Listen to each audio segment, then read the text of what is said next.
어, 요새 온라인 상에 이 시사 프로그램이나 뉴스를 보면 굉장히 SNS나 유튜브나 텔레그램, 이 텔레그램 같은 경우는 굉장히 보안이 잘 보장이 돼요. 메시지들이 신박하다 그런 신조가 많이 생기던데 신박한 이런 범죄들이 굉장히 기승을 부리고 우후죽순으로 양산이 되고 있어요. 그래서 어제도 시사 프로그램을 보면서 여러 가지 무서운 세상이구나. 모르는 게 정말로 모르면 당한다라는 생각이 들어요. 여러 가지를 생각했었어요.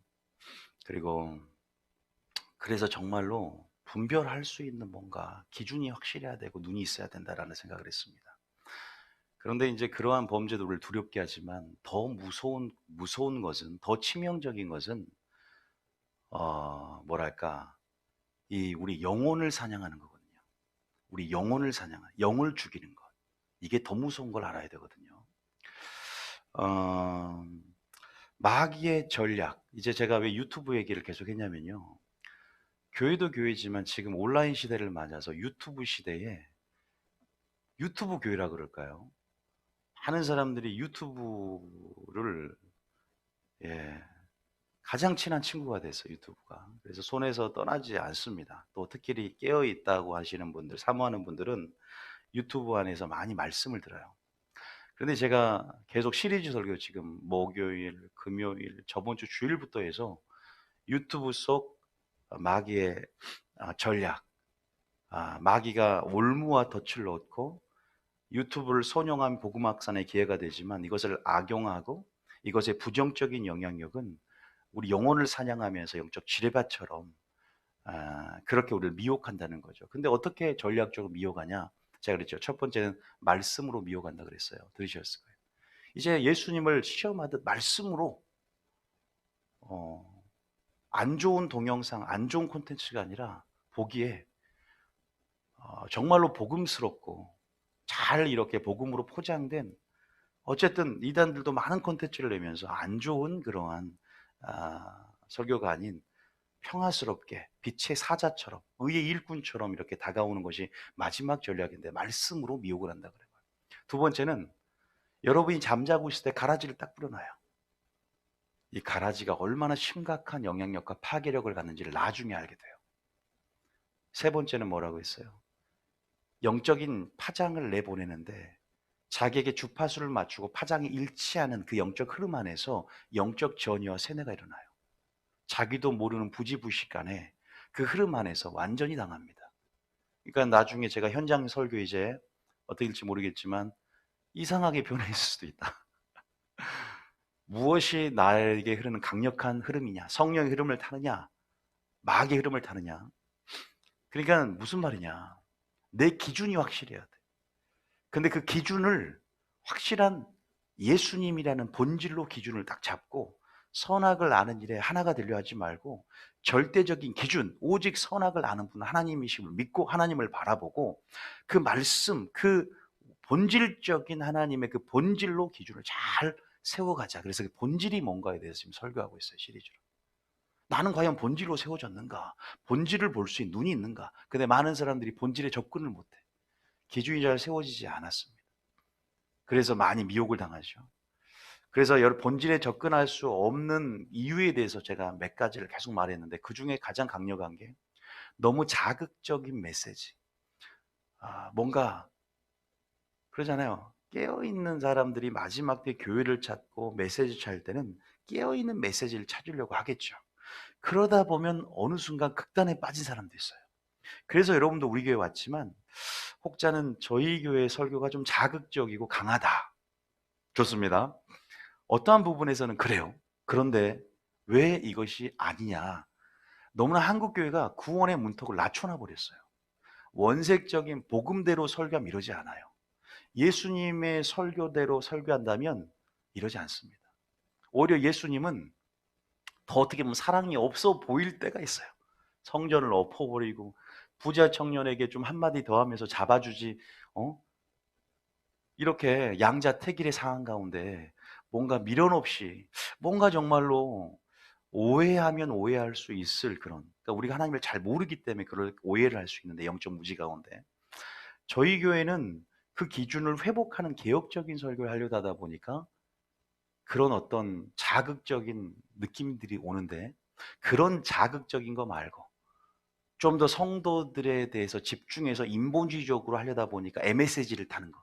그러니까 우리가 된장찌개나 MSG 타면 맛있잖아요.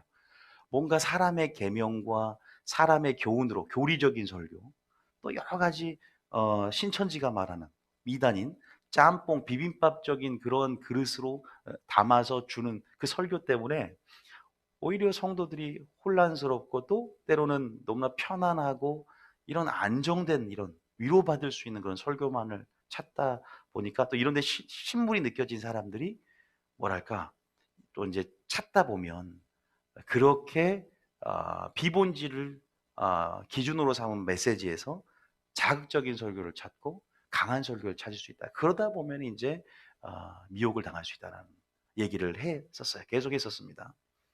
그런데 이제 하나님께서는 신앙의 본질은 뭐에 있다는 거예요? 기본에 감춰져 있다. 이거 굉장히 중요한 거예요. 기본에 감춰져 있다.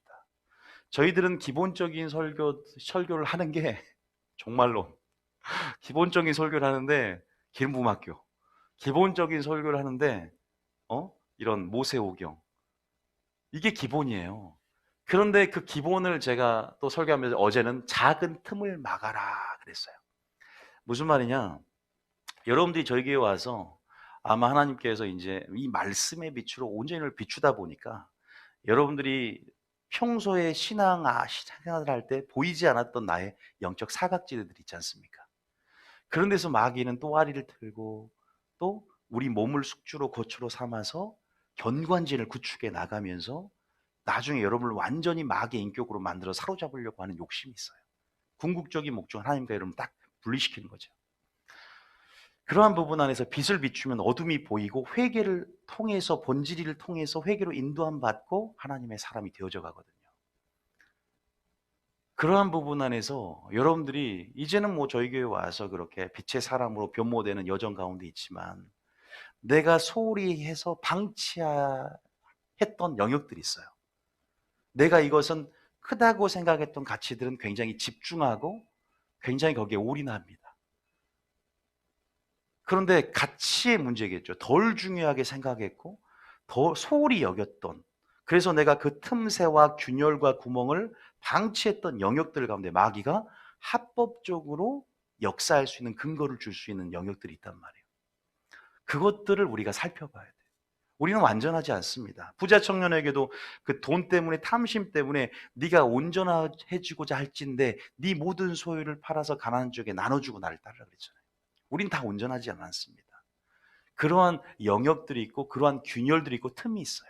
마귀가 웅크리고 있고 삼키려고. 그래서 너는 죄가 너를 주장하지 않도록, 은혜가 너를 주장하도록 그 죄를 다스리라 그랬고, 그 틈을 막아야 됩니다. 마귀는 근데요, 큰 틈을 좋아하지 않아요.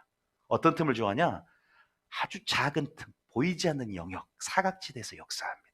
우리는 그러니까 하나님을 아는 것으로 무장해서 빛으로 어둠을 파쇄하며 빛의 군대로, 빛의 자녀로, 여러분 우리 아버지가 비친 것처럼 그렇게 온전히 서야 될 줄 믿으시길 축복합니다. 자, 그러면 그래서 제가 이제 좀 더 이해하기 쉽게 하려고 금요일 날 4명을 얘기를 드렸어요.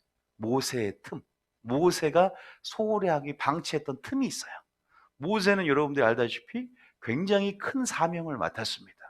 엄청난 사명. 이스라엘을 영도하는 지도자로서 애굽에서 이스라엘 백성을 구출해내는 사역을 맡았는데, 4장에 그런 모세에게 소명을 주고 죽이려 했어요. 왜? 아들을 할례를 행하지 않아서 죽여보려고 그랬어요.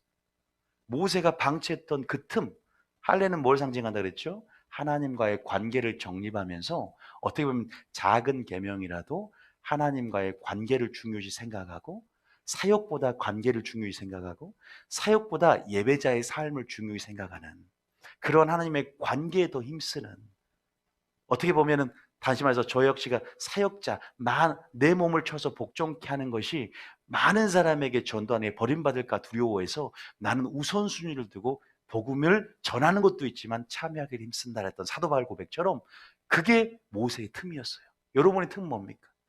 목회자의 틈들이 굉장히 많잖아요. 사역이 우상이 돼요. 물론 사역을 할 때는요, 목숨을 바쳐야 돼. 양들을 위하여 선한 목자는 목숨을 바치고 또 뭐라 그랬습니까? 이 사명을 감당하는데 내 생명을 조금 더 귀한 곳으로 여기지 아니하노라 하면서 무익한 종의 자세를 가지고 충성해야 되지만, 더 중요한 가치는 내 몸을 쳐서 복종케 해서 내가 남에게 전파한 후에 나는 도리어 버림받을까 두려워하기 때문에 나도 복음에 참여해서 주의 이름에 귀신을 쫓아내도 주님이 모른다 할 수 있기 때문에 불법을 행하지 않아야 된다는 거예요. 이해되셨죠? 이게 모세의 이 작은 틈, 작게 여겼던 그 가치에 소홀했다는 거예요. 일곱 교회도 마찬가지로 말다시피 칭찬받을 부분이 있지만 에베소 교회는 뭘 버렸어요? 사랑을 버려버렸잖아요. 지식은 충만한데 사랑을 버렸어. 생각해 보세요. 또 고린도 교회 보세요. 은사는 충만하잖아요. 다 영적 우월감 가운데 나는 영적 체험을 했어. 나는 방언을 많이 해. 난 예언의 능력이 있어. 근데 어떻게 해요? 사랑이 없으면 아무 소용이 없다. 에베소 교회도 첫사랑을 잃어버려서 촛대를 옮겨버리겠다. 어떻게 될까요? 본질이 얼마나 작은 것에 있는지. 내가 작다고 생각하는데 주님은 크게 보는 겁니다. 여러분들이 그런 부분 안에서 모르겠어요. 저희 교회 오면 충격을 받습니다. 구원론이 새롭게 회복이 되고 그러면서 패러다임의 전환을 맛봐요. 아니, 이것이 예수님의 기준이었나? 나는 이것이 큰 가치였는데, 나는 직분이 우상이었는데, 와, 나는 은사가 이렇게 뛰어난 목사님이 하나님이 보장한 줄 알았더니 그게 아니네. 발람의 틈이 뭐였어요?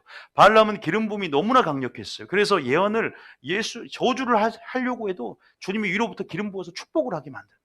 그런데 안에 탐심을 다스리지 못해서 지옥 갑니다. 불의의 삭슬 쫓아가다가 바른 길에서 떠나 미혹의 길로 빠지고 그 불법으로 인하여 불법을 행하는 자가 돼요.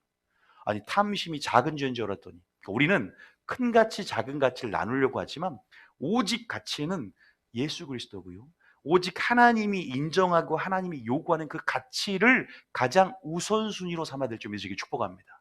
순서의 차이가 우리의 구원의 장소를 결정해요. 순서의 차이가 하나님 사랑 이웃 사랑이냐 우리의 인본주의냐 신본주의를 결정해버려요. 아주 우리가 마치 종이 한 장 차이처럼, 여러분, 굉장히 신앙은요, 열심히 중요한 게 아니라 방향성이 중요합니다. 그런 부분 안에서 발람의 틈도 얘기해 드렸어요. 그리고 제가 어제 모세 틈도 얘기해 드렸어요. 또 한 사람 사울 왕, 하나님의 아각 왕 위시에서 아말렉을 마귀를 상징하는 완전히 헤렘 전쟁을 선포했어요. 야, 다 죽여버려라. 그런데 사울의 틈이 뭐였어요? 적은 틈. 바로 성도들을 두려워하는 거예요. 무리수를 채우려고 목회하고 다 성도들 개인을 돈으로 보고, 그러다 보면 성도 말만 들어요. 성도들이 좋은 양과 좋은 소를 살려둡시다. 하나님을 예비하기 위해서. 하나님은 분명히 말했잖아. 전멸해라. 그런데 아가강을 딱 살려와요. 양과 소를 가져옵니다. 그러면서 착각에 빠져요. 사무엘 이어 나는 여호와의 명령을 다 지켰습니다. 랄랄라. 너무 즐거운 마음으로 주님이 버려버립니다. 네가 말씀을 버렸으므로 내가 너를 버릴 것이고 순종이 제사보다 낫다라고 말합니다.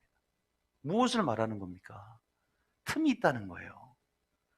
그 틈은 영적 무지에서 오는 것이고 영적 착각에서 오는 것이고 하나님을 모르기 때문에 틈이 생기는 것이고, 또 내가 이것은 큰 죄야, 이것은 작은 죄야, 죄의 경중과 죄의 무게를 나누고 죄의 크기 대소를 내가 스스로 선하게 하는 일이 하나가 되어 나누려는 경향성. 그런데 그래서 교회 안에서 하나님의 말씀 진리가 기준되어서 선과 악을 분별하고,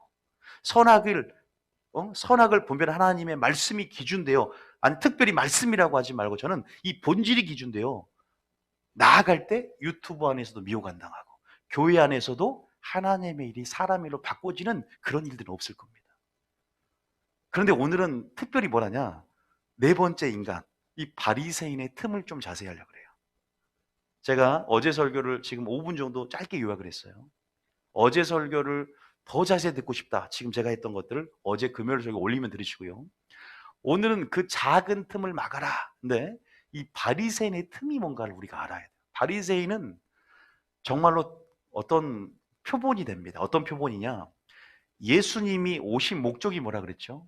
뭐 죄에서 구원하는 것도 있지만 또 오늘 설교의 흐름 안에서 본질과 우선순위를 드러내러 오셨어요. 그런데 마땅한 소재거리가 있어야 돼. 어떤 사람을 사용해서 이 바리새인들을 통해서 오히려 주님의 본질과 우선순위를 드러내게 됩니다. 여러분들이 이 바리새인을 오늘 좀 잘 알아야 돼요. 그래서 바리새인 집중 연구, 바리새인의 특성. 그런데요, 우리가 보통 이제 책을 이렇게 서점 가면은 제목들이 참 많이 있을 거예요. 교회 안에 바리새인의 영들. 이 바리새인들은 특히 또 잠자는 영이라고 하고. 그런데 우리 모두가 바리새인의 영들이 어느 정도는 이렇게 아, 부분적으로 있다는 것도 인정을 해야죠. 그러니까 종교성들이죠. 저도 목사지만 제 안에 종교적인 그 껍데기를 벗어나길 원하거든요. 빛을 비추면 뉴비주연께 와서 구원론이 딱 회복이 됐어요. 아, 한봉군이 영원한 구원이 아니구나.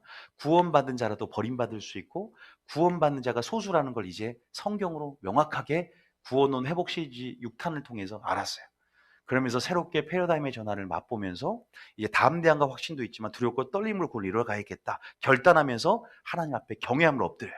그러면서 하나님의 말씀을 배워가면서 기준 삼아서 나아가는 데 있어서 이제 그 본질이라는 빛을 쬐니까 내 종교적인 껍데기가 벗겨지기 시작하는 거죠. 왜? 깨트려지니까, 부서뜨려지니까, 무너지니까. 근데 안 깨트린 사람이 있어요. 그게 바리새인이었어요. 예수님이 왔는데도 안 깨트려져요. 그런데 바리새인 특징을 잘 보면 너무나 환상적인 기도왕, 전도왕, 말씀왕 최고였어요. 남들 보기에는 최고의 신앙인이겠죠. 그 바리새인의 특성들을 우리가 잘 봐야 돼요. 중요한 것은 바리새인의 영이 우리 모두가 있고 종교의 영이 있지만 뭐가 문제냐? 바리새인화 돼서는 안 됩니다. 마귀가 그랬죠. 우리를 틈타서 이제 마귀의 최종 목적인 우리의 인격을 마귀의 인격과 하나가 되게 만드는. 하나님도 주 합하여 한 영이 되길 원하지만 마귀도 네가 나와 합하여 한 영이 되길 원한다는 거예요. 나의 완전한 하수인으로 그래서 사주를 하고 완전히 마귀가 시킨 대로 하는, 죽여라 그럼 죽이는 거예요. 마귀에게 사로잡혀서. 여러분 그러지 말고 우리가 오늘 빛의 설교, 이 본질을 찾는 여정 안에서 이 본질이 오늘 이 바리새인의 틈을 보면서 우리가 역설적으로 하나님이 원하시는 기준이 뭔지를 반면교사 삼아서 온전히 세워갈 수 있는 시간 되시길 축복합니다. 오늘 보시면 알아요. 그러면 이 바리새인들의 특성을 알아야 돼요. 그럼 바리새인은 어떤 사람들이냐? 그 당시 누구예요? 모세의 자리에 앉았다 그래요. 그러니까 모세의 자리에 앉았다는 것은 뭐냐? 율법을 가르치는 율법 교사, 다시 말해서 그들이 가지고 있는 특권은 엄청났습니다. 랍비라고 부르는 그들은 존경을 받는 위치였고, 다시 말해서 오늘로 따지면 그냥 목사 수준이 아니에요. 왜냐하면 하나님 나라로서의 개념이잖아요, 이스라엘은. 그러면서 그들은 정치, 경제 모든 것들이 이렇게 하나로 이렇게 신정 국가를 이루려고 하는 그 외형적인 모습 때문에 그들이 차지하는 것은 거의 군림했죠. 그러니까 종교 지도라는 것은 오늘 쉽게 말하면 신학 교수라든지 아주 강력한 영향을 미치는 목사였겠죠. 종교 지도자였으니까. 다 그들을 신봉했고 따랐습니다. 그들이 잘못된 백성도 잘못되지 않겠습니까? 그럼 주님이 네가 소경되었으니 백성들도 소경이 되는데 소경이 구덩이로 인도하면 백성들도 구덩이에 빠지는 거예요. 그런 위치에 있는 그들과 이제 예수님과 바리새인 대결 구도를 갖춥니다. 그래서 예수님 오히려 이것을 이 악한 상황을 손용해서 주님의 뜻을 드러내는 도구로 사용하시죠. 그러니까 얼마나 정말로 안타까운지. 그래서 제가 바리새인 연구하면서 크게 은혜를 받았어요. 바리새인의 특성을 보면서 이러면 안 되겠구나. 왜? 바리새인은 지옥 가기 전에 이미 예수님이 화를 선포합니다. 화를 선포해요. 이미 지옥의 판결을 너희가 피할 수 없을 것이다라고 예수님이 그들의 양심을 이미 봤습니다. 그들의 마음을 이미 봤습니다. 그러면서 우리가 나는 지금 바리새인화 되고 있진 않을까? 혹시 바리새인의 영이 이제 마귀가 배우기 때문에 그러면서 나를 종교인으로 만들어가고 있지는 않는가? 한번 점검을 해보자는 거예요. 그래서 바리새인의 작은 틈은 뭐냐? 모세도 살펴봤고 우리가 발람도 살펴보고 틈이 뭔지는 살펴봤어요. 그래서 정리하자면 은사도 아니다. 열매고 불법을 행하지 않는 게 그것이 본질이었다. 발람을 통해서. 모세를 통해서 사역자 이전에 먼저 예배자가 되는 것. 할례라는 작은 것 같지만 그것이 더 중요한 하나님의 본질적인 가치가 적은 것에 있었구나. 적은 틈을 막아야 되겠다 했다면 이 바리새는 과연 무엇인가? 자, 그 본질을 잘 드러내는 게 마태복음 23장 24절 25절이에요. 바리새인의 특성을 좀 드러낼 수 있는 게, 자, 마태복음 23장 24절 25절. 여러분 23장을 읽어보면 이 화를 선포했던 바리새인의 특성이 잘 1절부터 끝까지 나와 있습니다. 그러니까 바리새인 알고 싶다 그러면 읽어보면 되는데, 한번 우리가 23절, 24절 읽기 전에 23절부터 한번 읽어보겠습니다. 알지만 오늘 바리새인을 좀 더 연구해 봅시다. 23절입니다. 시작. 와 있을진저 외식하는 서기관들과 바리새인들이 일단은 외식한다는 말은 남들에게 보이기를 좋아한다는 것이 있고요. 겉과 형식에 굉장히 치우치는 경향성이 있죠. 그러니까 나는 혹시 교회 다니면서 우리가, 왜냐하면 이들은 무엇보다 가장 큰 특징이 뭐냐면 열심이에요. 열심. 열심이 큰 특징이에요. 여러분 이단들 특징이 뭐예요? 열심입니다. 문제는 이게 본질이 아니에요. 아니 열심히 내면 되는 거 아닌가요, 목사님? 열심이 본질이 아니라 뭐가 본질인 줄 아세요? 방향성입니다. 어디 위에 집이 건축되어 있고 기초도 굉장히 중요하고요. 어떠한 방향성이냐, 그것이 내 의냐 하나님의 의냐, 내 열심이냐 하나님의 열심이냐. 그냥 열심만 내는 것은요 종교인의 특성이에요. 여러분 본질이 없는 이런 여느 종교들, 타 종교들이요 껍데기가 겁나게 화려합니다. 왜요? 본질이 없으니까 그 껍데기로 커버하려는 거예요. 소리가 크잖아요. 막 별것도 없는 애들이 꼭 보면은 싸움할 때도 큰 소리 내고. 진짜 무도인, 진짜 고수는요 가만히 있는 거예요. 마찬가지예요. 종교적인 특성도 그래요. 여러분들이 그런 부분 안에서 열심히 특출났어요. 자, 그것을 우리가 확인해 보려고 그래요. 그런데 여기 보면 얘들이 본질이 얼마나 없었는가. 주님이 딱 보니까 주님이 본질인데 주님도 못 알아봐요. 하나님의 뜻 자체인 주님도 뜻에 접근을 하질 못해. 말씀을 읽어도, 기도를 해도, 전도를 해도 그 하나님의 뜻인 예수님께 접근을 못한다는 것은 쓸데없는 신앙생활을 하고 있다는 의미를 얘기하는 거거든요. 우리가 그런 신앙생활 할 수가 있거든요. 예수 이름은 부르고 찬양은 부르고 예수 이름은 기도는 하지만 예수님 본질에 접근도 못하는 사람이 얼마나 많은 줄 아십니까? 한국교회 개혁을 해야 됩니다. 화 있을진저 외식하는 서기관과 바리새여, 너희가 박하와 회항과 근체는 뭐예요? 이것은요 율법에 딱 그렇게 명시가 된 건 아니었어. 11조로서 레위기를 보면 미나리과로서 향료, 그러한, 다시 말해서 월급을 받으면 총수입 수입을 11조로 하지 않습니까? 차 떼고 포 떼고 11조 하는 거 아니에요. 총수입을 딱 11조로 해요. 그런데 이 사람들은 어디 선물, 상품권, 예를 들어서 그런 사소한 것까지 다 11조를 하는 거예요. 얼마나 11조를 하는지 몰라요.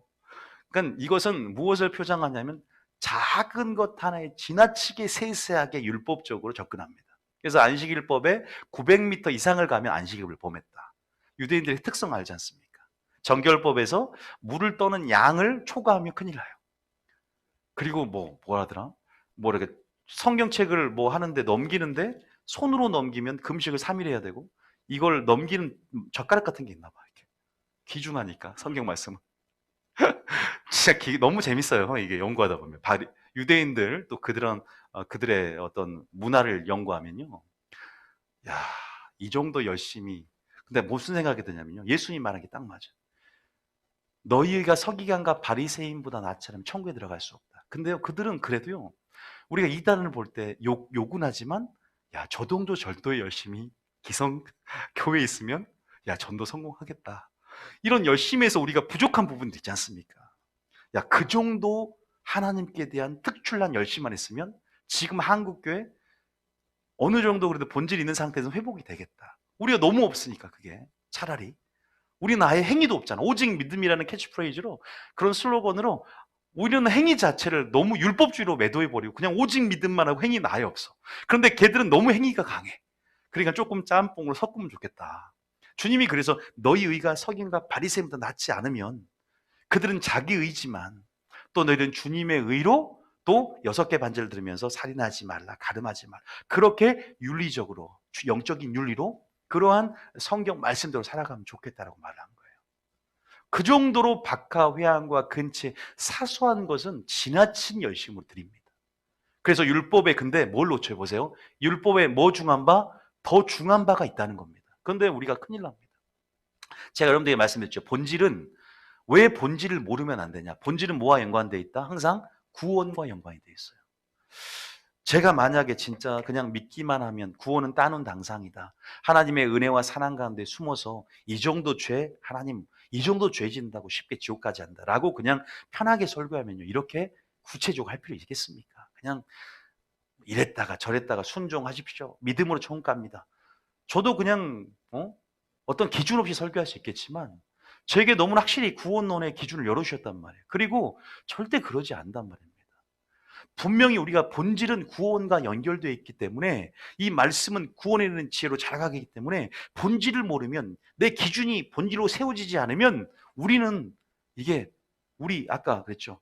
이 바리새인들이 화를 선포하듯이 하나님이 지금 나에게 화를 선포하고 마귀에게 치명상을 입을 수 있고 하나님께 대해서도 지금 우리가 큰 어떤 유기 상태나 정말 말 그대로 사도 바울이 버림받을까 두려운 것처럼 버림받을 수 있다는 것을 그 전제를 분명히 알고 있어야 돼요. 너무나 기만하며 사는 거예요, 우리가. 나는 하나님 은혜를 찬양하면서도 범죄하고 살아. 그러면서도 교회 와서는 하나님 앞에 은혜를 찬양하면서 범죄 했지만 감옥 가지 않게 하심에 감사합니다. 이 감사의 조건을 자기가 나름대로 찾는 거죠. 범죄하는 것 자체를 끊어야 되는데. 여러분 어쨌든 이런 바리새인의 영적 무지. 이 바리새인들은 어쨌든 율법에 더 중한 바 뭐가 빠져? 본질이 빠져 있는데 그 본질이 정의와 긍휼과 믿음을 버렸다는 거죠. 이게 무슨 말인지 알려드릴게요. 자, 그러나 이것도 행하고 저것도 버리지 말아야 할지냐 말합니다. 다시 말해서 껍데기는 화려해요. 외식과 겉은 굉장히 뭐예요? 중요시하고 중요한 가치로 여기는데 그들이 작은 틈은 뭐예요? 그들이 가치 없게 여기고 소홀히 여기고 방치한 틈, 댐이 균열이 있고 댐을 방치하면 언제는 확 무너질 때가 와요. 하인리 법칙처럼 작은 율창의 법칙처럼 300개의 조그만 경미한 사건들이 29개 이젠 중형 재해를 만들고 나중에 하나의 큰 사망이나 큰 산업재해를 만든다고 1대 29대 300의 하인리 법칙을 우리가 영상에서 본 적이 있어요. 방치하다가는 언젠가는 한 명의 사망자가 생길 수 있다. 그 하인리 법칙처럼 신앙도 마찬가지예요. 지금 계속 영적인 무지 가운데 정의 신경 안 써요. 긍휼 신경 안 씁니다. 믿음 신경 안 씁니다. 그냥 예배만 신경 써요. 그냥 11조만 신경 씁니다. 그냥 봉사만 신경 씁니다. 그냥 구제만 신경 씁니다. 그냥 사랑 섬김의 일만 신경 씁니다. 그냥 목회만 신경 써요. 그냥 설교만 신경 씁니다. 내가 어떻게 지금 하나님이 원하시는 게 목회자에게 원하는 게 뭔가 전혀 관심 없어요. 그냥 전통적인 기준대로 옛부대식으로 바리새인식으로 종교인이 돼가고 있는 거예요. 어느 종교 상관없이. 지금 주님이 오면 분명히 상을 엎을 게 많아요. 교회마다. 주님이 오시면 노끈노 채찍을 만들어서 장사는 이게 집이냐? 내쫓을 게 많다니까 주님 오시면요. 우리는 모르지만 주님은 보입니다. 왜냐하면 24절 봐볼까요? 24절에 이렇게 바리새인의 특성을 한마디로 얘기합니다. 읽어봅니다. 시작. 맹인된 인도자여 하루살이는 걸러내고 낙타는 삼키는도다. 그러니까 포도주를 발효하는 데 있어서 그 포도주에서 서식하는 하루살이들, 이건 부정한 곤충이에요. 낙타도 마찬가지죠. 부정한 동물입니다. 그런데 그렇게 사소한 것들은 굉장히 지켜나가면서 절대 마실 때 하루살이가 목에 안 들어가도록 잘 걸러내, 채로. 그런데 낙탄을 삼킨다는 게 굉장히 말이 안 되잖아요. 그 큰 낙타를 입으로 삼켜버린다. 큰 문제는 삼키는 거예요. 그러니까 본질은 간과해버리고 사소한 것들만 그렇게 지나치게 정결법처럼 안식법처럼 신경을 써요. 비본질을 그렇게 중요한 걸로 생각해요. 하나님 나라는 먹고 마시는 것이 아니라 의가 있어야 되는데 먹고 마시는 것, 외형적인 프로그램, 그냥 교회의 가치를 그걸로 찾고 구해요. 그런 교회 다니고 싶다. 파이프 오르간 있고 뭐 성가대가 잘 갖춰져 있고 뭐 어쩌고 저쩌고. 본질이 뭔지 아십니까? 본질이 말씀에 기준되고 이 교회가 하나님 나라가 돼야 되거든요. 그런데 그러니까 주님이 너무나 자신의 뜻을 드러내기가 편해. 얘들이 너무 드러내고자 하는 본질과 우선순위가 너무 없다 보니까. 여러분, 열심은 누구보다 뛰어난 거 아실 거예요. 얘들은요, 여러분 우리 교회에서 누가 기도 제일 많이 해요? 1년 후에 이제 기도왕 뽑을 때 기도왕 바리새인 짝짝짝짝 존경을 받으니까. 기도를 얼마나 열심히 한 줄 아세요? 하루에 몇 번을 기도하냐? 얘들은 3번 이상 기도하는데 이게 나온 구절이 있어요. 전도 여러분 고구마 전도법 옛날에 영상 보면은 진돗개 전도 걔들은 걔들이래요. 또 저보다 나이가 많은데 그분들은 전도왕 축에도 못 깁니다. 5대양 6대줄 다녀요, 전도왕. 제가 이게 구절이 있어요, 구절이요. 또 순종왕? 순종이라고 하면은 이게 좀 기준이 잘못되면 순종도 잘못되는 건데, 순종왕은 뺍시다. 순종은 좀 어감이 그러니까 얘들은 헝금왕, 헝금왕. 좋습니다. 헝금왕. 야, 누가 봐도 타의 추종을 부러워하는 그 정도의 열심을 갖고 있는데, 근데 문제가 있어요.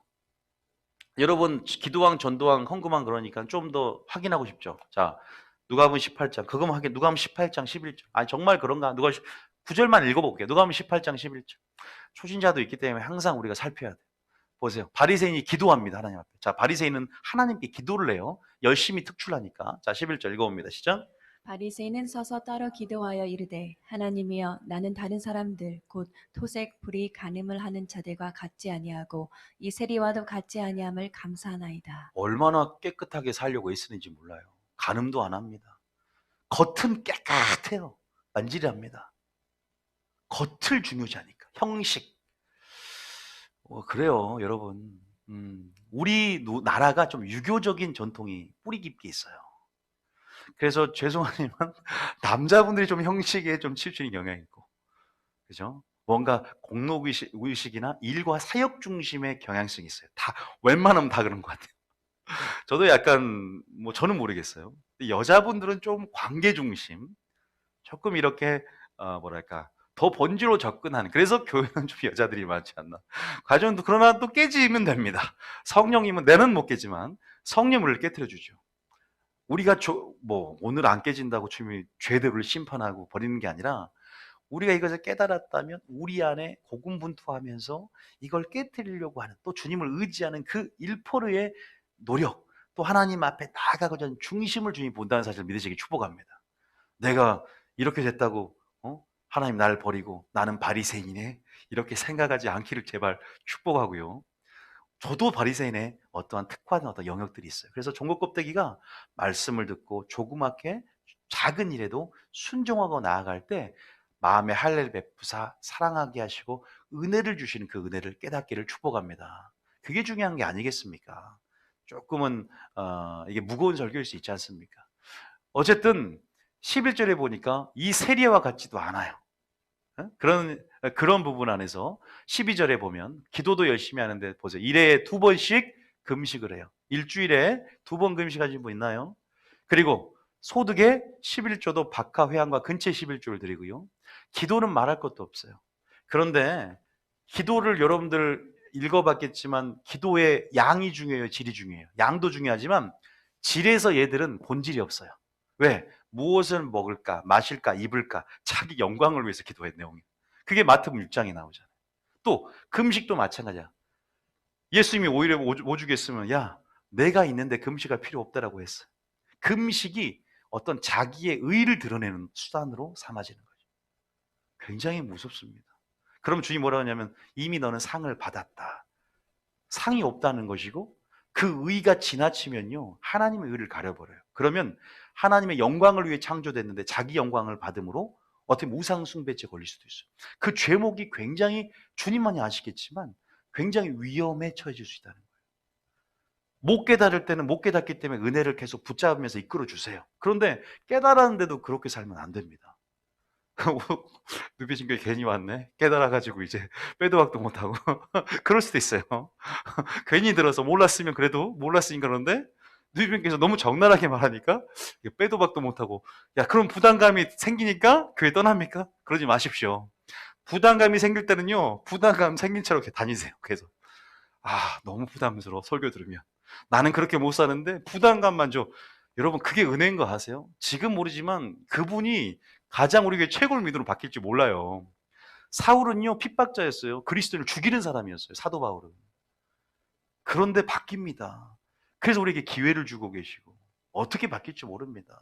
바리새인 중에 바리새인 사도 바울이었어요. 사도 바울이 바뀐 것처럼 여러분과 제가 바뀔 줄 믿습니다. 부담감 안고 오시라 있는 거예요. 포기하고 낙심하는 게 차라리 안 좋은 거예요. 포기하고 낙심하지 말지 때가 이름에 거두리라 그랬어요. 조금씩 조금씩 시작해 가시길 축복합니다. 아니 정말요. 제가 연륜으로 설교하는 게 아니라 말씀에서 기록된 대로 하나님이 제게 주신 대로 설교하기 때문에 뭐 연수한 자가 말했다고 해서 기분 나쁠 것도 없고, 하나님이 내게 찔림을 줬다면 깨트려주고 부서뜨릴 때 우리는 어디로 들어가냐? 본질로 들어가고, 본질은 우리를 뭘 이끄냐? 회개를 이끌어납니다. 할렐루야. 얘들 회개를 못했거든. 본질이 기준되지 못하고 본질이 없었기 때문에. 이제 그 증거까지도 보여드릴 거예요. 어쨌든 기도도 질이 안 좋아. 질이 없어요. 질. 양은 많은데 질이 안 된다. 근데 이제 질이 되면 양도 있어야 된다. 아시겠죠? 전도도 마찬가지예요. 어디 나오냐? 마태 23장에 보면 이 15절에, 여러분들 뭐 잽이 안 된다니까요. 마태 23장 15절에 보세요. 얼마나 열심인지. 전도도 시작. 와 있을진저 외식하는 서기관들과 바리새인들이여, 너희는 교인 한 사람을 얻기 위하여 바다와 육지를 두루 다니다가 생기면 너희보다 배나 더 지옥 자식이 되게 하는도다. 얘들 사꾸 목자였을 거예요. 그러니까 머릿수 채우고 아마 머릿수마다 돈으로 계산했을 거예요. 그랬을 거예요. 왜냐하면 돈을 좋아하는 자 아니라 그랬거든요. 예수님이. 너희는 돈을 사랑했다 그랬어요. 돈으로 맹세하면 지킨다 그랬어요. 성전에 금으로 맹세하면 너희는 지킬 것이다. 정말로 목회자가 탐심이, 아까 발람, 난 그것 때문에 내가 하나님의 일을 하다가 정말 이 탐심 때문에 나가 버림받을 수 있다는 것을 확실히 알았어요. 내가 아무리 사역을 잘해도요, 내가 그래서 공금을 횡령하거나, 예를 들어서 내가 돈에 욕심이 생겨서 탐심이 딱 주님 보시기에, 사람들은 모를 수 있어요. 주님 보시기에 탐심죄가 딱 걸린다 그러면 지옥 갈 수 있을까요? 100% 지옥 갑니다. 그러니까 구원론을 모르면 목회자가 타락할 수도 있어요.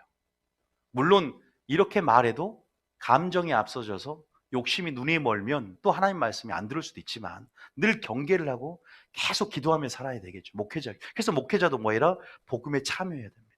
구원이 목표가 돼야 돼요. 저도 큰 교회가 목표가 아니라 구원이 목표예요. 신앙의 구원. 하나님도 성료 시하겠다 육체로 마치는 자 되지 않게 하시고, 대마처럼 그렇게 세상을 사랑하지 않게 하시고, 하나님 정말로 사도 바울처럼 믿음의 선한 싸움을 싸우고 끝까지 믿음을 지키게 하옵소서. 생명의 멸류관을 예비한 것들을 취하게 하시고, 하나님 인생의 황혼기가 전성기가 되게 하옵소서. 저희 아버지도 이제 목회가 끝나가세요. 이제 이번 연도에 끝나시고 내년에 정년퇴직을 하시고, 이제 오랫동안 수십 년의 목회를 하시면서. 근데 우리 아버지 이제 끝나고, 목회가 끝나고 이제 진짜 목회가 시작이거든요. 제가 봤을 때 그래요. 저도 정년퇴직하고 이제 다 이루었다 하면 순간 교만이 들어오고 틈이 벌어집니다. 작은 틈을 방치해버려요. 그때가 진짜 시작이라고 생각이 들어요. 우리 땅 고생했기 때문에 마음이 놓여질 수 있거든요. 근데 저는 다시 한번 생각이 들어요. 내가 정말 정년퇴직하고 그때부터 내 인생의 진짜 시작이다. 왜냐하면 나중에 잘못되면 어떡해요? 치매라도 걸리면 어떡해? 근데 내가 하나님 앞에 그래서 지금도 기도하잖아요. 주님, 저는 치매는 걸리면 안 됩니다. 왜 치매 걸리면 안 되냐? 은혜를 망각해서는 안 됩니다. 은혜에 보답한. 제가 어제 청년부 온라인, 제가 종말로 4시간 강의를 했어요. 토요일 날. 온라인 강의를. 그러면서 신앙이 뭔 줄 아냐? 신앙은 은혜 갚는 삶이다. 은혜를 보답하는 삶이 신앙이에요, 여러분. 은혜를 깨달은 만큼 삶이 반응합니다. 그런 부분 안에서 우리가 하나님의 은혜에 그것을 망각하거나 하나님을 섬기는 데 있어서 내가 왜곡되거나, 그렇게 마지막 때 다 잘나서 마지막 잘못되지 않게 하옵소서. 은혜를 구하는 거예요. 지금 긍휼을 심고 은혜를 구하는 거예요. 하나님 잘못되지 않게 하옵소서. 아버지, 끝까지 주님 보시기에 바른 묵게. 사람들은 나를 어떤 측면만 보니까, 그러니까 잘 해오다가도 성도들의 입장은 이것만 앞면 보고 옆면 보고 뒷면 보는 사람이 있어. 요것만 보고 판단을 해. 사정도 모르면서 여러분들 그런 부분 안에서 분명히 핍박을 받아요. 저는 핍박을 받습니다. 왜? 이런 설교를 하다 보니까 핍박을 많이 받아요. 여러분들이 제가 받는 핍박이나 의를 위해서 핍박받는 거 뭔지 모르시잖아요. 전화로 시달리고 핍박에 시달리고. 이 사역이라는 게, 그러나 제가 이걸 감당 못하면 시작도 안 했습니다. 그런 부분 안에서 분명히 나는 그래도 내가 바리새인이 되지 말자. 바리새인 특성을 잘 연구해 봐야 되겠다. 연구하면서 힌트를 얻었다니까. 이 작은 틈이 뭔가. 나는 지금 김원희 목사의 작은 틈이 뭐지? 내가 무엇을 소홀히 하기 방치하기지? 정말로 완전히 빈틈이 없는 빛의 군대로 서는 거. 완전히 영적 사각지대가 없고, 마귀가 고소할 틈을 찾을 수 없는 다니엘과 같은 자가 되는 거. 이게 목표가 돼야 돼요. 여러분들 정말 물질에 약한 사람, 그 약점을 밀고 들어와요. 또 인정에 약한다, 그 인본주의를 밀고 들어와요. 사울을 밀고 들어왔고 모세를 밀고 들어왔어요. 여러분 진짜 마귀에게 틈을 보이지 않는 전신갑주로 하나님 마음으로 있기를 축복합니다. 입어야 됩니다. 지금 우리는 하나님의 본질, 우선순위를 알아서 예수님이 실체잖아요. 예수님을 온전히 입어야 됩니다. 그 기준을 정확히 했을 때 유튜브 미혹 안 당해요. 절대. 범죄도 안 당합니다. 하나님 보호하시고 설교, 어떤 설교를 들어도 분별할 수 있습니다. 선한 걸 취할 수 있습니다. 악은 모양도 볼 수 있다는 거죠. 어쨌든 이 서기관과 바리새인들은 바다 육지를 두루 다니, 오대양 육지를 다니면서 너희보다 배나 더 지옥 자식이 되게 만들어버린 거예요. 성도들은 모릅니다. 깨어있는 성도들은 이러한 목자로부터 떠나야 되는 거예요. 이런 목자로부터 수평이동 일어나야 됩니다. 감정 때문에 떠나는 게 아니라 살기 위해서는 바벨론을 떠나야 되는 거예요. 살기 위해서 그곳에 죄에 참여하지 말고 나오라 그랬어요. 그럴 때는 나와야 되는 거예요. 수평이동은 성경적인 거예요, 여러분. 여러분, 그런 부분 안에서 전 동안 헌금 퍼부었어요. 근데 많이 다 보세요. 다 따면 양. 그들이 염소 양이 아니라 양에 치우쳐요. 그들이 외식에 치우칩니다. 그때 겉을 치우칩니다. 그게 어디 정확하게 나오냐? 여러분 몇 절이에요? 23장 18절. 그래도 한번 읽어봐야 돼요, 여러분. 18절 봐보세요. 18절부터. 자, 18절 쭉 읽어볼게요. 시작. 너희가 또 이르되 누구든지 재단으로 맹세하면 아무 일 없거니와. 아니 28절 봐. 28절에 23절 읽었으니까 28절. 아니 쭉 28절 읽어보면 시작. 이와 같이 너희도 겉으로는 사람에게 옳게 보이되 안으로는 외식과 불법이 가득하도다. 요거 안에는 썩은 송장이 가득하대.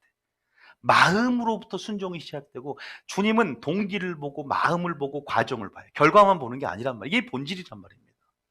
그러니까 너무 결과 중심, 너무 겉 형식, 이런 하나님 앞에 드리는 수은제, 낙헌제 잔뜩 드리고 천천만만의 양과 소를 가지고 와도 하나님이 드리는 제사가 있다는 거예요.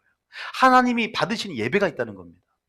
그래서 우리 너무나 착각에 빠져서 나는 구원받았다, 나는 구원의 안정감 속에 기만하며 게으르다가 라우디가 교회처럼 토하여 내칠 것이다, 차든지 뜨겁든지 좀 해라.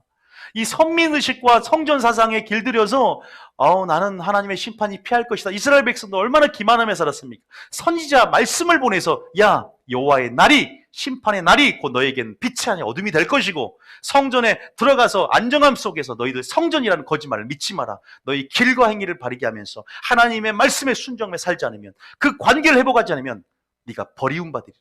솔로몬에게 약속한 그 성전에도 던져버리라 그랬습니다. 언약궤라도 전쟁에서 질 것이고 블레셋 군대에게 빼앗길 것이며 너희들이 의지했던 뿔을 잡아도 뿔을 꺾어버릴 것이다.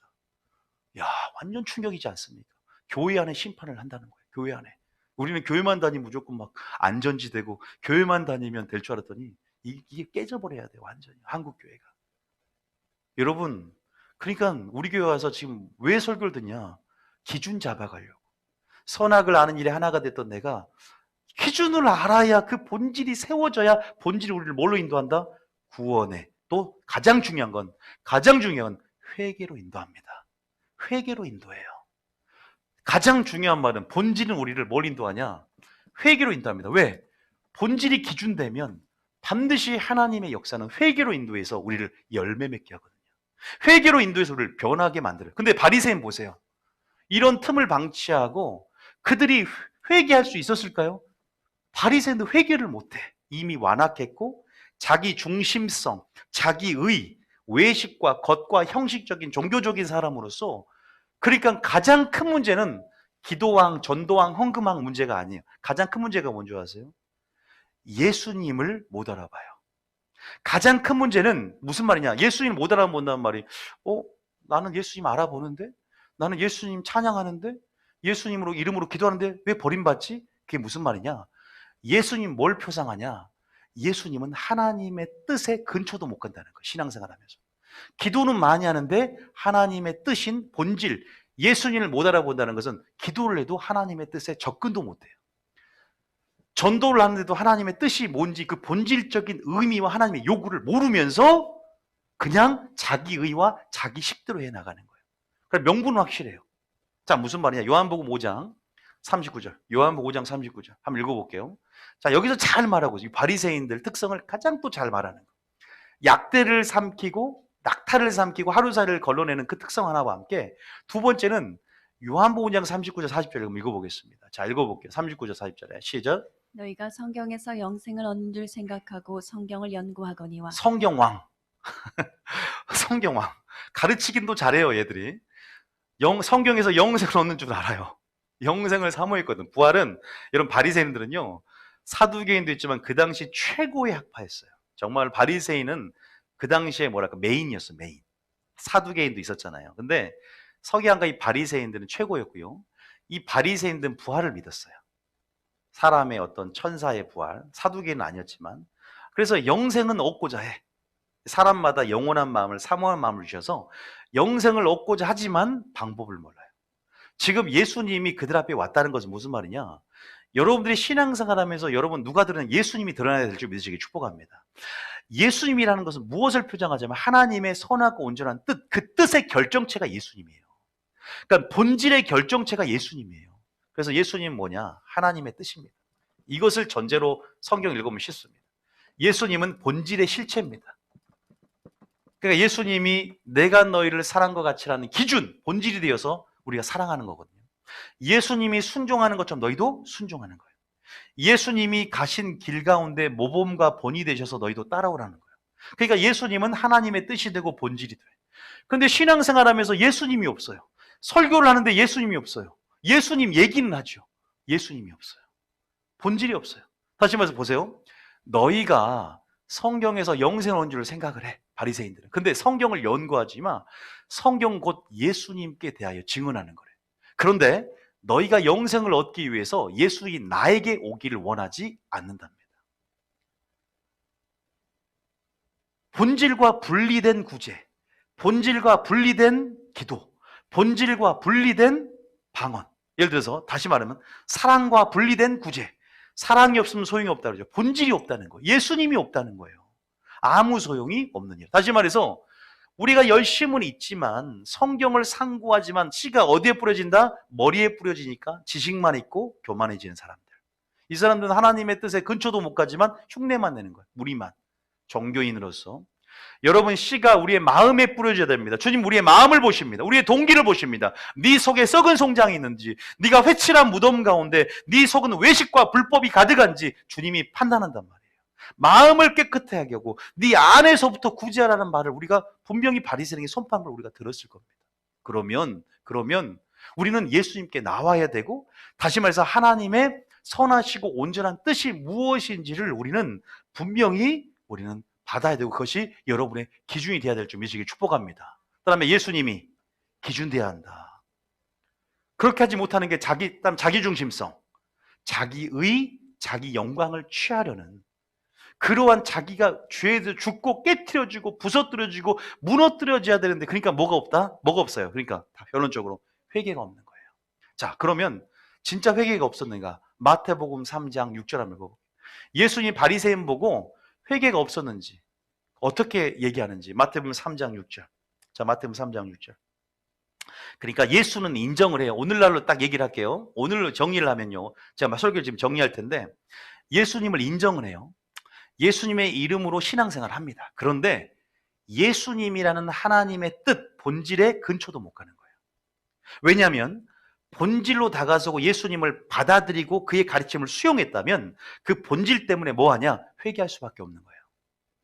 그러니까 본질 없이도 기도왕 될 수 있어요, 없어요? 예수님 없이도 전도왕 될 수 있어요, 없어요? 있어요. 있잖아. 그들 양으로 승부하잖아요. 질이 문제야. 하나님 뭘 본다? 질을 봐, 질을.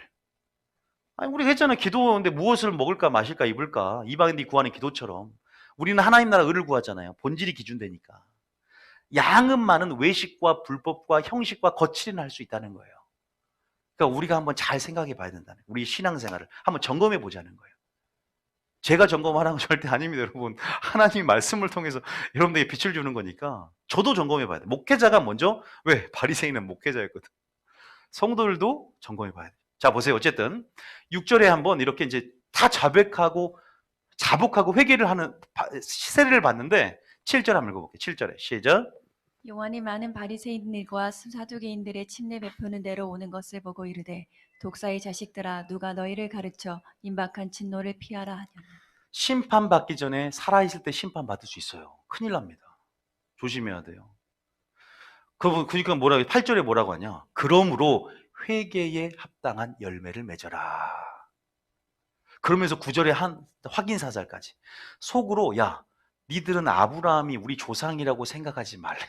근데 갈라디아서 3장 보면 아브라함과 함께 복을 받고 예수를 영접한 자마다 아브라함 자손 됐다 그러죠. 우리 인정해야 되죠. 우리 아브라함 자손이잖아요. 그래서 믿음 안에서 언약의 그 계승자로서 아브라함과 함께 그 복을 받지 않습니까? 그런데 하나님은 야 아브라함 네 조상을 생각하지 마. 너희들 그렇게 예수님 영접한 게 중요한 게 아니야. 너희들 진짜 아브라함의 자녀 됐다는 것은 뭔 줄 알아? 회개에 합당한 열매를 맺는 거야. 열매도 없으면서 나는 이 성경책도 아브라함 자손이고 이 마이크도 아브라함 자손이야. 그게 중요한 게 아니야. 본질을 얘기해줘요. 야 속으로 아브라함이 우리 조상으로 생각하지 마. 내가 너에게 이르노니 하나님이 능히 돌들로도 아브라함 자손 되게 한대. 무슨 말 아시겠죠? 그러니까 여러분들이 그냥 예수 믿고 뉴비언교회 소속이 되고 나는 그 공로의식으로 살지 말라는 거예요. 진짜 본질은 본질이 있다는 증거는 나를 뭘로 이끈다? 회개로 이끄는 것이다. 여러분 지옥 가는 사람이 왜 지옥 가요? 죄 때문이 아니라 죄를 회개하지 않아서 그래요. 죄가 크니까 지옥 가고 죄가 작으니까 지옥 간 거 이게 아니라 죄 요만큼도 지옥 가기 충분해요. 그런데 회개하는 심령이 있는 자는요 절대 나는 지옥 안 간다고 믿습니다.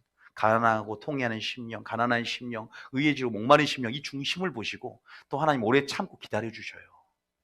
그런데 문제는 뭐냐면 강팍한 마음을 품는 사람들, 고집과 회개하지 않는 마음을 쫓아 완악함으로 그 음성을 듣고도 무시하고 반복적으로 습관적으로 짓는 사람들. 저희 교회는 있을까 없을까요? 한 명도 없습니다. 다행히 감사하고. 타교회 올드비전 교회에 어떤 장로님 한 분이 그래요 지금. 올드비전 교회. 만든 말입니다. 올드비전 교회. 우리가 뉴비전 교회니까. 어쨌든 무슨 말이냐. 속으로 아브라함 우리 조상을 생각하지 말아라. 이러면서 본질을 또 설명해줘. 그러니까 예수님은 우리의 우문, 어리석은 질문에 현답을 주세요. 본질을 제시하는 거예요. 우리는 항상 본질을 모르잖아. 어제 종말론 하면서도요. 제가 그거 여러분 다 들을 수 있도록 해드릴게요. 종말론의 문제에 있어서 본질을 모르고 어느 때입니까? 적그리스도가 언제 어떻게 모습을 나타납니까? 그런 데서 진짜 본질이 뭔지 종말론의 본질에 대해서 어제 내가 설교를 했거든요. 10절에 보니까 보세요. 이미 도끼가 나무 뿌리에 놓였으니 좋은 열매를 맺지 않은 나무보다 찍어불에 던진다. 그러니까 열매가 중요한 거예요. 은사 직분, 발람 보세요. 은사, 기름 부음이 중요한 게 아니라 물론 중요해요. 그것도요. 기름 부음 학교 때 그런 거 하잖아요. 그런데 중요한 것은 뭐예요?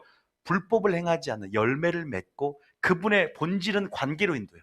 관계 속에서 그분을 닮아감으로 맺는 열매와 그분의 성품을 드러내는 삶이겠죠. 할렐루야. 정말 열매가 중요해요. 우리가 옛날 어렸을 때 예수를 닮는 것, 저는 이것을 소홀히 여겼어요. 예수 닮는 거 너무 식상해. 근데 예수를 닮으시길 축복합니다. 사랑이 온전하게 매는 띠요, 사랑이 본질임을 믿으시길 축복합니다. 고린도 교회에 사랑이 없었고 에베소 교회에 사랑이 없었어요. 에베소 교회는 지식이 많았고 고린도 교회에 은사가 많았어요. 은사 지식이 무슨 의미가 있어요? 사랑이 없으면 첫사랑을 잃어버리면 처음 행위를 가지라 촛대를 옮겨버리겠대. 여러분 이것은 완전히 하나님의 질서를, 사랑이 없으면 온전히 매지도 못하고 아무 소용이 없는 것이 되는 껍데기가 되는 것임을 믿으시길 축복합니다. 그 우선순위들을 배워가야 돼요. 우리 교회에서 하나님이 저에게 그것을 구하니까 계속 주시더라고요. 그래서 본질이 여러분 자리 잡히면 반드시 뭐로 증거가 나타난다? 바리새인이 할 수 없는 회개로 증거가 나타나는, 회개에 합당한 열매를 맺게 될 줄 믿으시길 축복합니다. 회개가 있냐 없냐 이것을 살펴봐야 돼요. 회개 없이 그들이 본질을, 예수님이 오셔도 예수님께 나아가기를 원하지 않았고, 그래서 중요한 오늘 요약을 한다면 본질은 예수님이다. 그들이 성경은 상고하지만 예수님인 하나님의 뜻에 나오지 않았고 본질 근처에 접근도 못했다. 교회 생활하면서 예수님 없이 하나님의 뜻 모르고 본질 없이도 전도왕 되고 기도왕 되고 헌금왕 될 수 있다는 거다. 그런다고 이것은 그러면 양과 외식과 불법과 그럼에도 구원의 안정감 속에 기만하며 살 수 있다. 그러나 하나님은 중심과 동기와 과정과 마음을 보시고 우리의 질을 오늘 점검하기를 원한다. 나는 예수님께 인도함 받아서 예수님을 성경을 통해서 이제 확고한 나의 기준이 되기를 원하며 예수님이 기준되고 본질 기준된 사람은 뭘로 증거가 나타나냐? 회개로 증거가 나타난다. 할렐루야. 회개가 된다는 거예요. 그리고 이것이 뭐냐? 회개 합당한 열매를 맺게 되니까 많은 열매를 맺게 되고 두 번째는 뭐예요? 바리새인들에게 아까 다시 한번 5장 39절 봐보세요. 5장 39절. 자, 5장 39절. 요한복음 5장 39절에 뭐라고 했어요? 자, 아까 우리가 읽어봤는데 또 한번 읽어볼게요. 자, 39절 시작. 너희가 성경에서 영생을 얻는 줄 생각하고 성경을 연구하거니와 이 성경이 곧 내게 대하여 증언하는 것이니라. 계속. 그러나 너희가 영생을 얻기 위하여 내게 오기를 원하지 아니하는도다. 그죠? 분명히 말씀드린 하나님의 뜻에 접근도 못한다 그랬어요. 그 다음에 관심도 없고 하나님의 뜻에 관심도 없고 다시 말해서 예수님의 관심이 없다는 것은 별로 하나님의 뜻에 관심 있는 게 아니라 하나님의 영광에 관심이 있지는 않아. 자, 그 다음에 그 다음 절이요. 40절에 41절과 41절. 나는 사람에게서 영광을 취하지 아니하면 42절에 뭐라고 합니까? 다만 하나님을 사랑하는 것이 너희 속에 없음을 알았노라. 자, 첫 번째는 회개가 없어요. 두 번째는 뭐가 없어요? 사랑이 없어요. 가장 중요한 강령인 본질인 야, 니들 속을 딱 보니까 하나님을 사랑하는 것이 너희 속에 없대요. 자, 보세요. 기도왕이었어요. 기도왕, 전도왕, 헌금왕, 말씀왕이었죠. 그죠? 근데 이렇게 되고도 연말의 상을 타고도 그 속에 주님 평가했을 때 사랑이 없다 할 수 있죠. 그죠? 성경은 밤낮을 연구해요. 그러니까 목회자도 그럴 수 있어요. 주님이 심판할 때 무엇을 보냐? 은사로 총괄하는 게 아니에요. 직분이 아닙니다. 열매로 총괄하는 겁니다. 열매에 대한 중요성이 살아야 돼요. 여러분 네 가지 밭 중에 오직 열매 맺는 밭은 좋은 밭 하나입니다. 다 막혀버리잖아요. 여러분들이 그거 보면 사랑이 없다는 거예요. 회개가 없다는 거예요. 자, 이걸 잘 봐야 돼. 뭐가 없냐? 이게 본질인데 이 틈을 방치해버렸어. 그러니까 주님이 아까 그랬죠. 11조는 드리는데 너희 속에 뭐가 없다 그래서 사랑이 없고 믿음이 없고 또 긍휼과 인애는 헤세드 사랑을 얘기해요. 자, 이 사랑의 헤세드인데요. 이 헤세드를 번역하면 긍휼이 되고 자비가 됩니다. mercy, 인애가 됩니다. 그러니까 주님 뭐라 그래요? 야, 안식일 날 밀을 이삭을 따서 먹는 배고픈 제자들을 바리새인들이 종용하고 그 다음에 그렇게 힐문하니까 뭐라 그래요? 야, 선을 행하는 것과 생명을 행하는 것이 뭐가 더 중요하냐? 그러면서 긍휼을 원하고 나는 제사 예배를 원하지 않는다. 이들은 형식적인 예배들이지만 진짜 예배가 뭔 줄 알아? 진짜 예배는 삶에 하나님의 긍휼과 자비의 사랑이 드러나는 삶이다. 그게 예배라는 거예요. 가인의 예배는 피해 제사를 안 드려서가 아니라 가인의 삶이 하나님께 속한 자로서 열매가 없었습니다. 악한 자에 속하여 그랬잖아요. 가인 요한에서 3장 12절에 선 시리즈에서 우리가 선에 대해서 의에 대해서 사랑에 대해서 배웠지 않습니까? 우리가 우리 속에 하나님의 성품, 하나님의 관계 속에 긍휼과 자비 이것들을 너희들은 마태복음 9장 13절에 배우라 그랬어요. 그들은 사랑이 없고 그리고 회개가 안 되니까 일단 완악하니까 자기 중심성 십자가는 뭡니까? 내가 깨트려야 할 장소를 믿으시길 축복합니다. 십자가는 예수님만 바라보는 것이 아니라 저건 내가 깨트려야 할 장소요. 십자가의 본질은 죄에서 구원받는 게 목적이 아니라 십자가의 본질은 죄의 종로로 하지 않는 것이고 죄는 지을 수 있어요. 죄를 짓는 게 문제가 아니라 죄를 회개하지 않는 게 문제다. 왜냐하면 완악하니까 그래. 예수님께 나아오면 반드시 회개합니다. 할렐루야. 회개하는 방법 알려드려요. 예수님께 나아오고 하나님의 뜻을 갈망하며 뜻을 내가 사모함으로 나아갈 때 그 뜻 가운데 그 영광을 비침으로 죄를 보게 될 줄 믿습니다. 회개할 수밖에 없어요. 하나님의 뜻이 하나님의 영광이 우리 죄를 비춥니다. 죄를 인식하게 만들어서 이 죄 때문에 주님이 십자가에 못 박고 달려고 돌아가시고 작은 죄라도 주님의 관점으로 보게 되고 회개로 이끌어져요. 근데 바리새는 안 그래. 전도왕, 기도왕, 헌금왕, 말씀왕이야. 지식이 되고 머릿속에 씨가 뿌려지니까. 우리는 그런 생활을 하지 않는가? 목회자가 그런 설교를 하지 않는가? 목회자가 그러한 삶을 살지 않는가? 우리 모두가 복음의 참여자가 될 줄 믿으시길 축복합니다. 여러분 설교라는 건 원래 찌른 채찍이 돼야 됩니다. 아니 예수님이 설교하는데 저를 보지 마십시오. 오늘 말씀만 주목하세요. 여러분들이 회개할 수 없었고 사랑이 없었다는 거죠. 헤세드의 사랑이 없었다. 너희들 속에 나를 사랑하는 것이 없도다. 여기다가 마태복음 9장 13절 하나 읽어봐요. 마태복음 9장 13절 한번 읽어보세요. 바리새인들에게 말했던 그 유명한 말, 본질을 드러냈던 그 말. 자, 마태 시장 읽어보면 시작. 너희는 가서 내가 긍휼을 원하고 제사를 원하지 아니하노라 하신 뜻이 무엇인지 배우라. 나는 의인을 부르러 온 것이 아니요 죄인을 부르러 왔노라 하시니라. 보세요. 나는 긍휼을 원한다. 헤세드 사랑을 원한다. 너희 속에 하나님 사랑이 없으니까 이웃 사랑도 없고. 너희들 도대체 본질이 있냐 너희들? 나는 그 본질과 우선순위가 무엇인지를 너희를 통해 드러내겠다. 할렐루야. 아시겠죠 여러분? 그런데 정리하겠습니다. 보세요. 지금 회개와 사랑은 근본적으로 이제 우리가 알았어요. 아, 본질 있는 삶의 증거는 회개로 이끄는데 본질 있는 삶은 결국 우리를 하나님과의 관계로 다시 한번 이끌어 나가요. 그러니까 본질은 하나님과의 관계에서 나온 것이다. 자, 보세요. 회개, 사랑 다 하나님과의 친밀한 관계가 중요한 거예요. 뭐가 중요하다? 친밀한 관계가 있어야 돼요.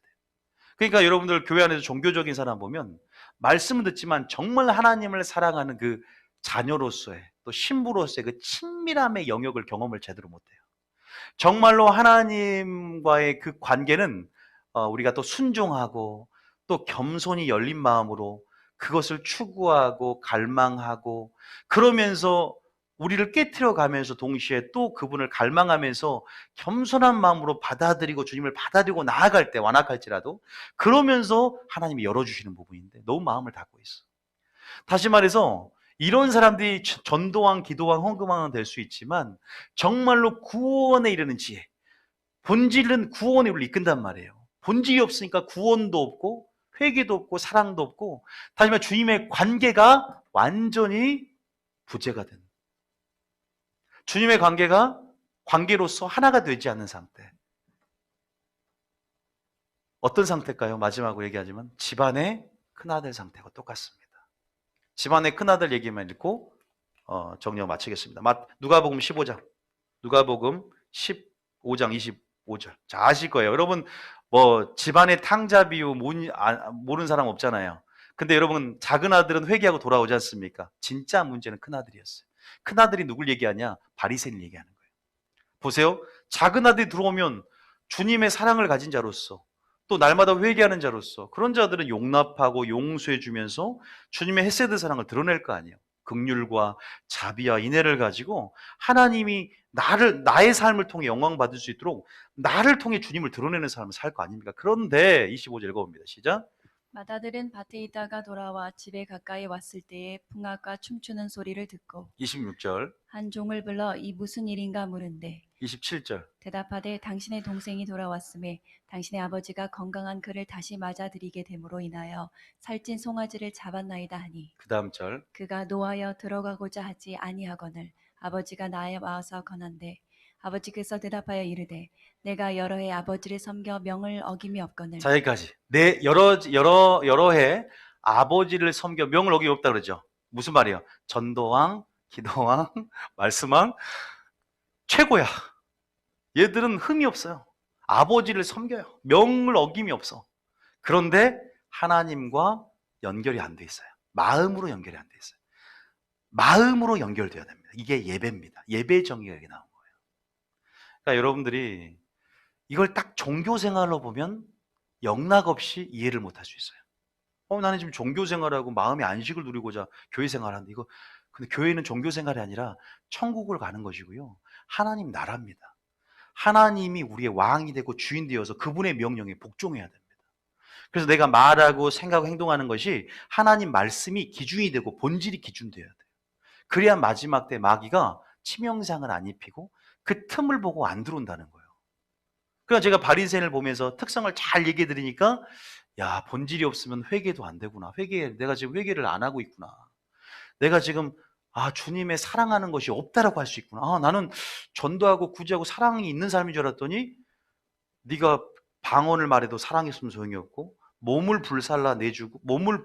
불살라 형제를 구제하고 모든 것을 내주어도 사랑이 없으면 사랑과 구제, 사랑과 선한 일이 분리될 수 있다는 걸 고린도교에서 봤어.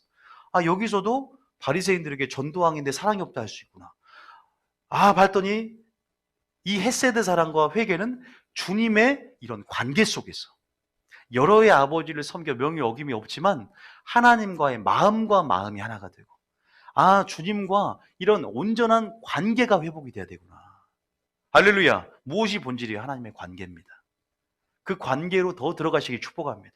더 친밀함을 경험하시길 축복합니다. 말씀의 씨가 여러분 마음 가운데, 심령 가운데 뿌려지길 축복합니다. 그러기 위해서 겸손과 열린 마음을 가지고 하나님께서 야, 나의 비밀을 슬기롭고 지혜 있는 자에게 감춰버리겠다. 어린아이에게만 열어주겠다 그랬잖아요. 어린애 같은 심령이 되시길 축복합니다. 하나님 말씀하옵소서. 내가 듣겠나이다. 내가 하나님의 은혜가 아니면 살 수 없는 가난한 심령, 의에 지르고 목마른 심령입니다. 아버지, 그 의를 우리에게, 내 의는 타락한 쓰레기 같고 배설물 같으니 하나님의 의로 순종하게 하시고, 하나님, 내가 죄로 인해서 애통하는 자는 복이 있나니 애통하는 자가 되게 하시며, 하나님, 내가 정말로 하나님 그 가난한 심령을 주셔서 은혜가 아니면 살 수 없는 그 심령으로 하나님을 찾기를 원합니다. 이런 자는 절대 지옥 안 가요. 할렐루야. 죄가 있어도 지옥 안 가. 왜? 그 죄를 늘 회개하고자 하기 때문에. 하나님 분명히 긍휼히 여기실 줄 믿으시길 축복합니다. 저는 오늘 이 설교를 하려고 한 거예요.